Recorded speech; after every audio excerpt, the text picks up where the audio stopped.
Sakop sa ginkasanga Joint Drug Bypass Operation sang City Drug Enforcement Unit kag Regional Drug Enforcement Unit 6 ang 27 anyos nga lalaki nga si Romar Sopriano sa Barangay Tabok, Suba, La Paz, Iloilo City hapon sa Pebrero 4, 2025. Sa interview sa K5 News sa Family Iloilo kay Police Captain Ryan Craisinot ang chief sang CDEU iyagin pahayag nga nabaklan sang isa ka plastic sa ang suspected sa buong subject gamit ang 8,000 pesos nga bypass money.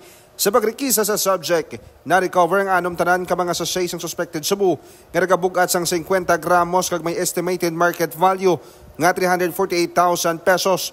Tugang pa ni Captain Inot, yara sa duwa ka semana ang ginpatigayon niya monitoring sa arestado kasunod sa pila ka mga report nga naga-engage ini sa illegal nga droga. Gintuwa naman sang subject nga sa barangay Bakawan, Mandoriawini nagakuha sang supply sang sabu.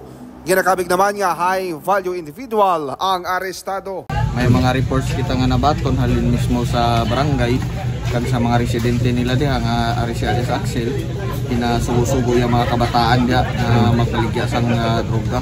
Kag siya man ang ginakuhaan sa mga kabataan, siya mismo ang nagadulong dito.